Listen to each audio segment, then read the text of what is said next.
경기도 평택시 포승읍 희곡리에 있는 물건의 종별은 창고입니다. 여기서 하나 짚고 넘어갈 게 있습니다. 여러분들은 만약에 토지를 찾고 있다, 난 땅이 좋아 라고 하는데 목록에 창고라고 이렇게 띵 나와버리면 이건 창고네 그리고 넘어갈 수가 있습니다. 저는 여러분들한테 땅을 해라, 아파트를 해라, 창고를 해라, 공장을 해라, 상가를 해라 이렇게 용도를 딱 가려갖고 말씀드린 적이 없습니다. 여러분들 간혹 창고가 좋다 그래서 창고를 보고 있는데요, 전 그런 말 한 적 없습니다. 어떤 한 편의 영상에 창고의 좋은 점을 말씀드린 적은 있습니다. 하지만 창고만 좋으니까 이런 거 한 적 없습니다. 저의 원칙은 물건의 종별은 중요한 게 아니답니다. 쉽게 좀 무식하게 얘기하면 돈 되는 거면 하시면 됩니다. 그게 창고가 됐든 땅이 됐든 공장이 됐든 상가가 됐든 주택이 됐든 장례식장이 됐든 뭐가 됐든 돈 되면 하시면 돼요.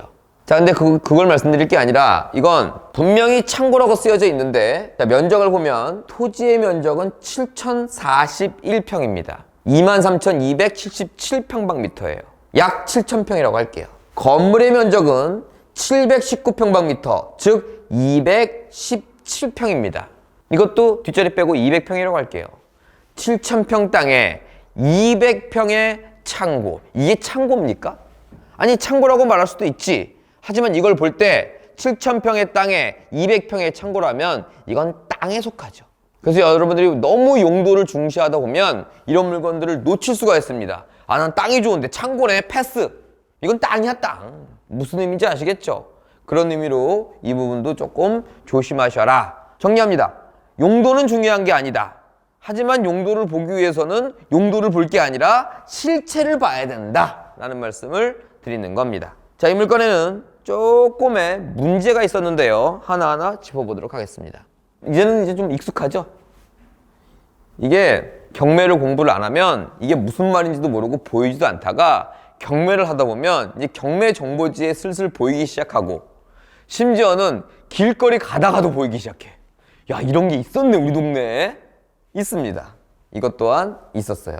이건 이 땅의 입구에 설치되어 있었던 현수막입니다. 7,000평이나 되니까 사실은 한 필지가 아닙니다. 여기에 대지는 158평밖에 안 되고 나머지는 잡종지, 임야, 중요한 거 나왔어요. 과수원, 전. 무슨 얘기 할까요, 제가? 또 과수원, 전. 제일 큰 게 뭡니까? 5,952평짜리가 과수원이에요. 자, 대부분이 전과 과수원으로 이루어져 있습니다. 전, 과수원, 그러면 여러분 머릿속에 딱 떠올라야 돼. 바로 농지입니다. 농지는 농지 취득 자격 증명을 발급받아야 매각에 대한 결정이 나고, 그럼으로써 이제 잔금을 낼 수 있게 만드는 건데, 따라서 이걸 보는 순간 이거 농지증을 받아야 되는구나 라는 생각을 하셔야 된다는 얘기입니다. 자, 그런데 여기는 안 나와 있지만 이 중에 일부가 농지를 불법으로 훼손해서 창고 등이 올라가 있습니다. 그렇다면 그 다음 단계인 농지증을 받는데 그렇게 수월치는 않겠구나라는 것까지도 감안을 하셔야겠죠. 자, 그러면 저의 입장은 어떨까요? 저의 입장. 이걸 봤을 때 농지네? 그럼 저라고 농지증 안 받습니까? 아니죠. 하지만 농지가 일부 훼손되어 있다거나 기타 다른 이유로 농지증이 안 나올 것 같다, 이런 걱정은 안 하겠죠. 자, 농지증 받아야 되고요. 자, 이건 소유자니까 얘네는 순위에 낄 수가 없고 제일 먼저 들어가 있는 순위가 바로 지상권입니다. 그 다음 순위가 2003년 10월이 지상권이고요. 이것도 소유자예요. 2004년 5월이 근저당권입니다. 즉 근저당권보다 약 1년 정도 빨리 지상권이 들어와 있는 선순위 지상권이란 이야기입니다. 경매정보지를 보니까 밑틀은 다 소멸인데, 왜? 근저당 밑틀은 근저당을 포함해서 다 말소가 되지만 근저당 위에 있는 거는 인수입니다. 자, 여기서 여러분들이 좀 헷갈려 하시는 게 뭐냐면, 여기 존속기간에 2003년부터 2033년까지 만 30년이 존속기간이 돼 있다 해서 인수가 아니고, 자꾸 저한테 질문이 뭐라고 오냐면 2033년까지는 안 없어지는 거 아니에요? 이런 질문들이 많이 와요. 다짜고짜. 이 2033년이 아니라 3033년이어도 근저당 밑에 있으면 없어진다, 이겁니다. 그런데 근저당권 위에 있으면 이걸 존속기간이 인수된다는 이야기예요. 소유권이 있고 지상권이 있습니다. 소유권은 내 거란 얘기고요. 지상권은 네 거지만 내가 거기다 사용할 수 있는 권리란 얘기입니다. 그러니까 내 땅이지만 남이 사용권이 있으니까 나는 거기다가 건물을 짓거나 뭘 할 수가 없다는 얘기예요. 만으로 한 13년 남았습니다. 그럼 13년 기다리면 됩니다. 이게 저의 투자 원칙입니다. 이 지상권 때문에 다른 사람들이 다 고개를 절레절레 지어도 저는 뭡니까? 부동산은 소유고 갖다 모으는 거고 필요할 때 갖다 파는 거 아닙니까? 장기 투자를 저희 원칙으로 하기 때문에 저는 어차피 장기 투자인데 이것 때문에 사람들이 안 사면 더 싸게 사는 겁니다. 여러분의 마인드와 저의 마인드가 지금 교집합을 만들려고 굉장히 저는 노력하고 있습니다. 그래서 쉬운 마인드 쪽으로 가는 거예요. 여러분들은 9% 연구반이니까 이런 거 그냥 무시하고 낙찰 받으시고 13년 보유하세요, 최소. 그때 제가 팔면 돼. 이게 저의 마인드라면, 여러분의 마인드는 장기 투자는 한 5년 정도라고 알고 있는데, 이게 이제 같은 장기 투자에도 약간의 괴리감이 생기는 겁니다. 그래서 거기서 제가 나름 방법을 찾아 드리는 거예요. 자, 그러면 지상권의 원인부터 좀 설명을 드리도록 하겠습니다. 이 지상권은 도대체 뭐냐? 소유권 따로 있고 지상권 따로 있다고? 아니, 보통 소유하는 사람이 땅 쓰는 거 아니야? 맞습니다. 그러면 남이 땅을 쓰기 위해 지상권을 잡는다. 이건 2000년 이후로는 거의 없는 얘기입니다. 아니, 그냥 없다고 할게요. 그럼 이 지상권은 도대체 뭔데? 권리자가 안중농협입니다. 농협에서 내 땅을 33년간 사용하기 위해서 지상권을 잡는다. 또는 대부분이 여기가 누구냐면 금융권입니다. 기업은행, 국민은행, 우리은행. 그럼 우리은행이 농사 지으려고 저기다 지상권 했나 보다. 너무 순수하게 이해하시면 안 된다는 얘기입니다. 자, 그럼 볼게요. 자, 여러분들한테 제가 적정한 돈을 빌려달라고 합니다. 적정한 돈이라는 건 예를 들면 나의 부동산이 10억이면 여러분들한테 한 5억만 빌려달라고 합니다. 이자 꼬박꼬박 낼 테니까 빌려주세요. 여러분들이 판단컨대 이자 받으면 또는 이자를 못 받더라도 채권 최고액이 한 7억 정도 될 테니까 그 5억 빌려주고 만약에 여기서 하자가 터지면 경매 넣어버리면 되잖아요. 그러면 원금도 받고 이자도 받고, 그래서 저한테 5억을 빌려주십니다. 그럼 5억을 빌려준다면 여러분들은 제 부동산에 뭘 설정해야 됩니까? 지상권? 또 지상권 시간이니까 지상권이라고 하는 거예요? 뭐예요? 근저당권이죠. 근저당권을 설정하면 됩니다. 그렇게 설정을 했더니 제 땅이지 않습니까? 제 땅이니까 제가 사용할 수 있는 거죠. 거기다가 뚝딱뚝딱 멋있는 건물을 짓기 시작합니다. 그 건물을 짓기 시작한 순간부터 이자가 안 들어오네? 그래서 이자가 안 들어와도 큰 걱정은 없죠. 왜? 땅이 10억이나 하니까, 시세가. 그런데 이자가 안 들어와서 경매를 열려고 보니까 그 위에 건물이 있고요. 그 건물은 근저당을 잡지 않았기 때문에 여러분들은 그 건물에 대한 경매 권한이 없다는 얘기입니다. 그러니까 땅만 경매 내보내는 거예요. 그게 바로 뭐예요? 법정 지상권이죠. 통틀어서 말하는 특수물건입니다. 그 특수물건이 경매가 나온다면 당연히 시세보다 한참 아래, 일반 낙찰가보다도 훨씬 아래에 낙찰이 됩니다. 우리 이자가 꽉 밀렸을 때 7억까지 받으려니 했더니 그놈의 건물을 지어놔갖고 7억은커녕 원금 5억도 불안한 상태가 돼버리는 겁니다. 그 입장이 과거에 누구였다? 이런 금융권이었다는 얘기입니다. 그러면 농협은 대출해주면 안 되겠네요. 아니면 조금 해주던가. 그럼 금융권도 당연히 머리를 써야겠죠. 돈을 벌려면 머리를 써야 될 거 아니겠습니까? 그래서 자꾸 건물을 지니까 내가 가치가 하락하니까 건물을 못 짓게 하는 방법이 없을까? 라고 해서 이제는 토지에 돈을 빌리면 근저당하고 같은 날짜인데 순위만 낮게 해서 뭐가 들어온다? 지상권을 같이 잡는 겁니다, 저한테. 그러면 근저당권이 1순위 같은 날짜, 예를 들면 2004년 5월 17일 날 근저당권이 있고 2004년 5월 17일 날 그 다음 순위로 지상권을 같이 잡아버리는 겁니다. 그럼 저는 건물을 지으려고 하는데 지상권, 즉 사용할 수 있는 권한이 없으니까 저는 건물을 지을 수가 없게 되는 겁니다. 따라서 돈을 빌려준 채권자의 위험률이 훨씬 더 낮아졌다는 얘기입니다. 그래서 법으로 따지면 민법상의 지상권은 그 지상권자가 그 땅을 사용할 수 있는 권리가 30년이지만 사실 요즘에 대부분 99.9%는 무슨 지상권이냐? 돈을 빌려주는데 그 위험을 막기 위한 지상권이다. 이겁니다.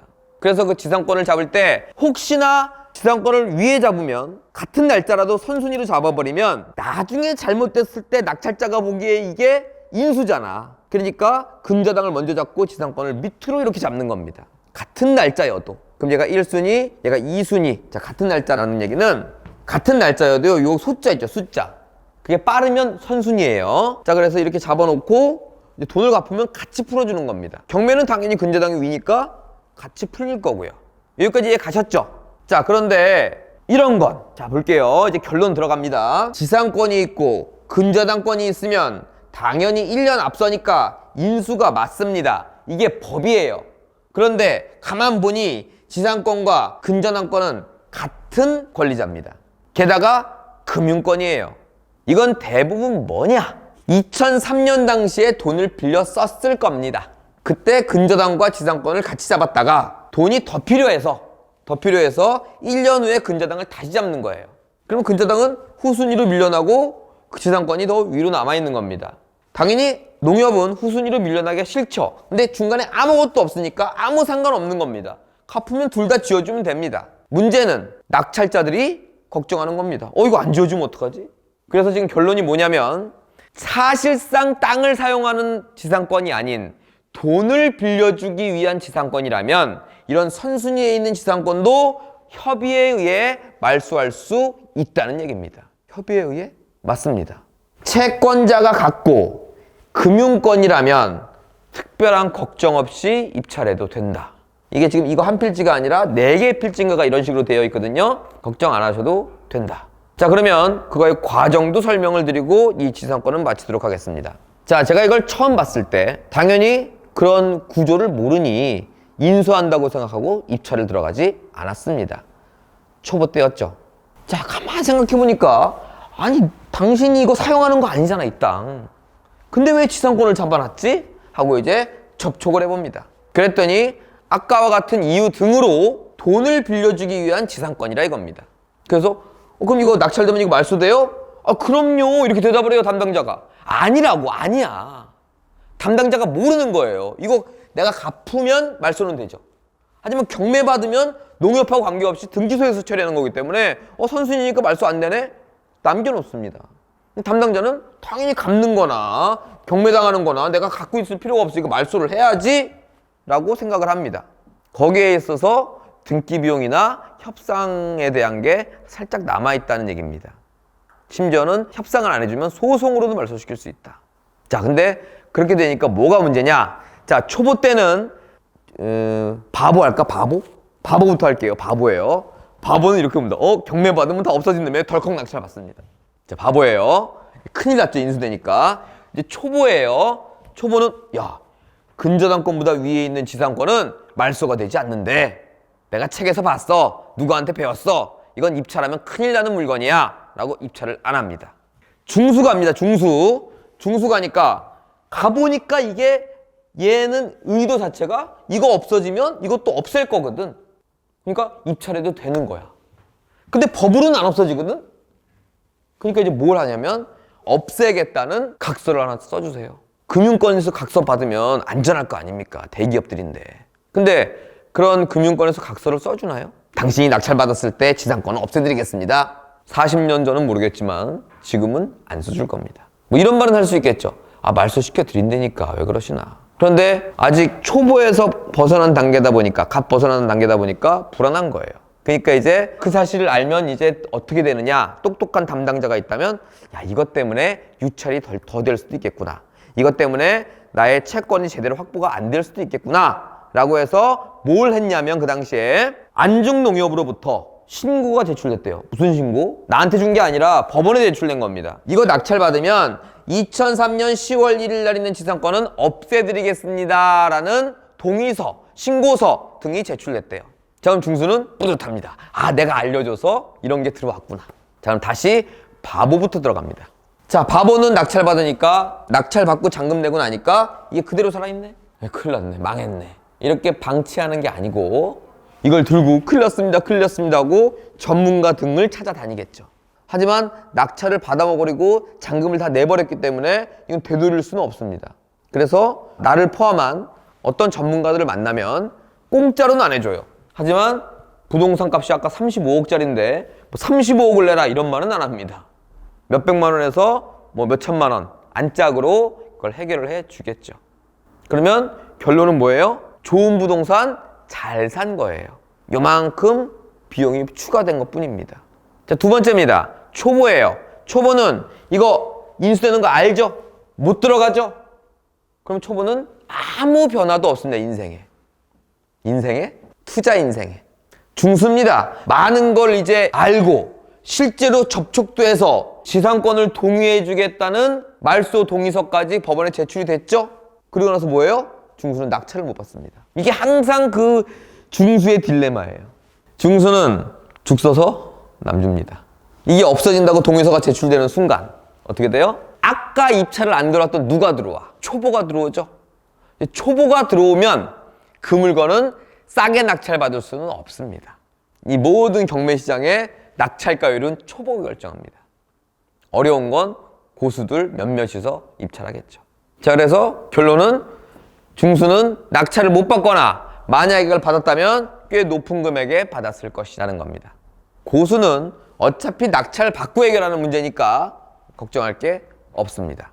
여러분들 그걸 잘 감안하셔갖고 누가 돈을 버느냐? 누가 돈을 벌었어요? 고수와 바보만 돈을 벌었습니다. 그래서 그 말은 지식이 실제 지혜와 연결되려면 어떤 경험이 들어가줘야 되는데 그 경험이 없는 상태에서 지식은 여러분들한테 독이 될 수 있다는 얘기를 자꾸 드리는 겁니다. 자, 그래서 이와 같이 유치권, 농취증, 그리고 선순위 지상권까지 존재했던 물건입니다.